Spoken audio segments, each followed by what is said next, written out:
दोस्तों, अमेरिका की सड़कों पर एक ऐसी घटना घटी जिसने सबको हैरान कर दिया।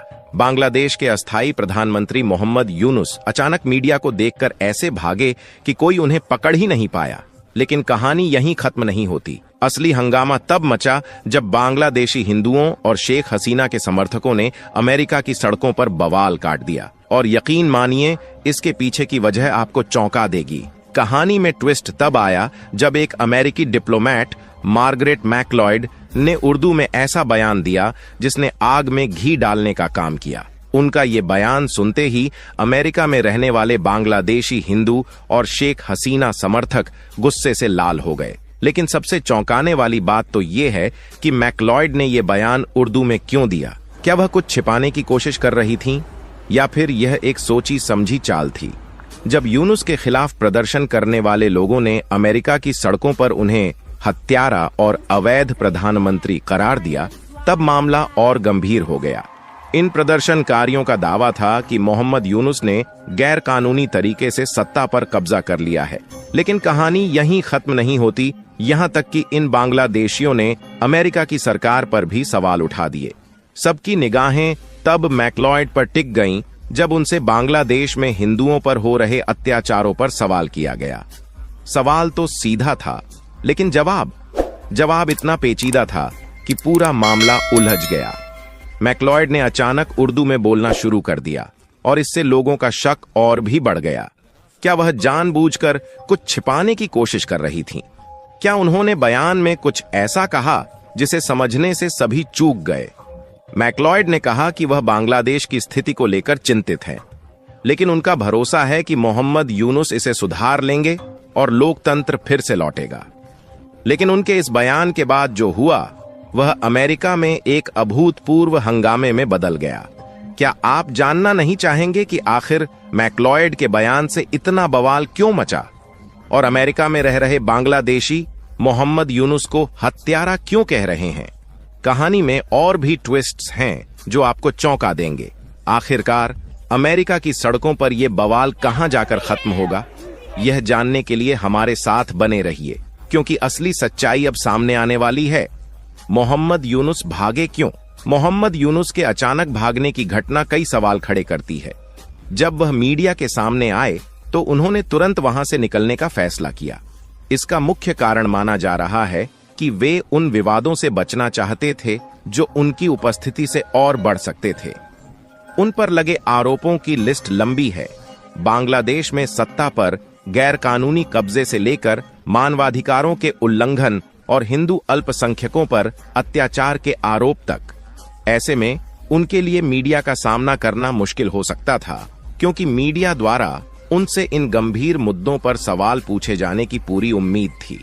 इसके अलावा अमेरिका में रहने वाले बांग्लादेशी हिंदुओं और शेख हसीना समर्थकों ने उन्हें हत्यारा और अवैध प्रधानमंत्री कहकर पहले ही निशाने पर ले रखा था। इस बढ़ते विरोध और गुस्से को देखकर मोहम्मद यूनुस ने स्थिति से बचने के लिए मीडिया से दूर भागने का रास्ता चुना।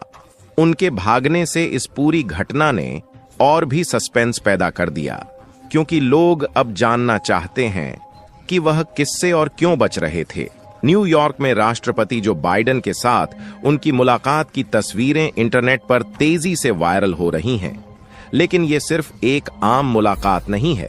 इसके पीछे छिपी है एक गहरी साजिश और राजनीतिक उठापटक की कहानी, जिसके कनेक्शन सीधे शेख हसीना सरकार के तख्ता पलट से जुड़ते हैं। इन तस्वीरों में राष्ट्रपति बाइडेन मोहम्मद यूनुस को न केवल गले लगा रहे हैं, बल्कि उनके साथ जिस गर्मजोशी का इजहार कर रहे हैं, वो सवाल उठाने पर मजबूर कर देता है। क्या ये सिर्फ एक दोस्ती का इजहार है, या इसके पीछे कोई बड़ी साजिश चल रही है? क्या बांग्लादेश की राजनीति में अमेरिका का गुप्त हाथ है? अब कहानी में आता है असली मोड़। बांग्लादेश में पिछले कुछ महीनों से जो राजनीतिक हलचल चल रही है, वह हसीना सरकार के खिलाफ बड़े विरोध प्रदर्शन से शुरू हुई थी। मामला तब और बिगड़ा जब यह आंदोलन हिंसक हो गया। सैकड़ों लोग मारे गए और अंततः शेख हसीना को इस्तीफा देना पड़ा। अब सवाल ये उठता है, क्या ये सब अचानक हुआ, या फिर इसके पीछे कोई अदृश्य शक्ति काम कर रही थी? अमेरिकी अधिकारियों का हाल ही में बांग्लादेश द्वारा और उस दौरे में शामिल वो अधिकारी जिन पर हसीना सरकार के तख्ता पलट में शामिल होने का आरोप था, क्या ये सब महज एक इत्तेफाक था या फिर मोहम्मद यूनुस को अमेरिका द्वारा सत्ता में लाना एक सोची समझी योजना का हिस्सा था?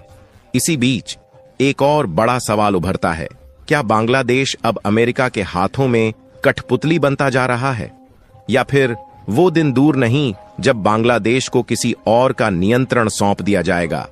कई विशेषज्ञ मानते हैं कि मोहम्मद यूनुस का सत्ता में आना अमेरिका की इस क्षेत्र में बढ़ती दिलचस्पी का नतीजा हो सकता है और बाइडेन का यूनुस को गले लगाना इस साजिश का आखिरी कदम हो सकता है।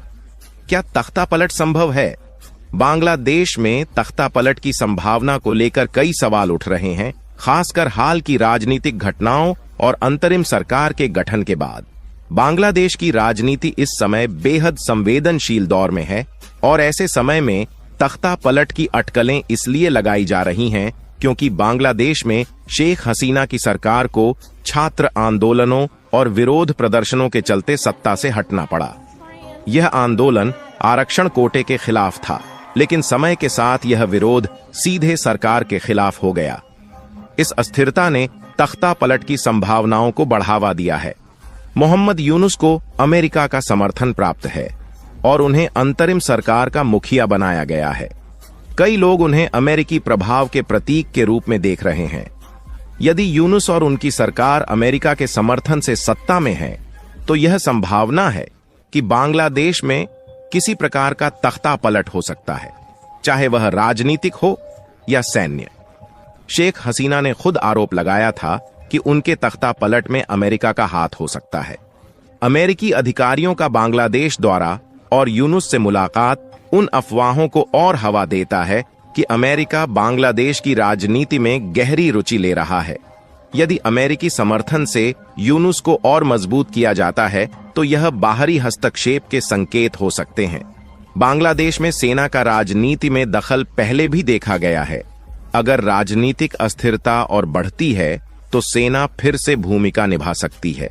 हालांकि फिलहाल कोई स्पष्ट सैन्य हस्तक्षेप नहीं है, लेकिन इतिहास में बांग्लादेश की सेना ने सरकार को गिराने में अहम भूमिका निभाई है। तख्ता पलट की संभावना को लेकर कोई ठोस सबूत नहीं है, लेकिन राजनीतिक अस्थिरता, बाहरी हस्तक्षेप और अंतर्राष्ट्रीय समर्थन इसे पूरी तरह से नकारने लायक नहीं बनाते। भविष्य में क्या होगा, यह पूरी तरह से देश की आंतरिक राजनीति, वैश्विक संबंधों और अमेरिका जैसे ताकतवर देशों की रणनीति पर निर्भर करता है। बांग्लादेश की वर्तमान स्थिति में यदि राजनीतिक समाधान नहीं निकला, तो स्थिति और गंभीर हो सकती है, जिससे तख्ता पलट की आशंका बढ़ सकती है। अब यह दिलचस्प और पेचीदा कहानी कहां जाकर खत्म होगी? क्या बांग्लादेश के लोग फिर से एक नई क्रांति के गवाह बनेंगे? और क्या अमेरिका की खुफिया योजनाएं कभी उजागर होंगी? इन सारे सवालों का जवाब जानने के लिए आपको अंत तक देखना होगा। हमें कमेंट में अपनी राय जरूर बताएं और इस थ्रिलर की हर अपडेट के लिए हमारे साथ जुड़े रहें।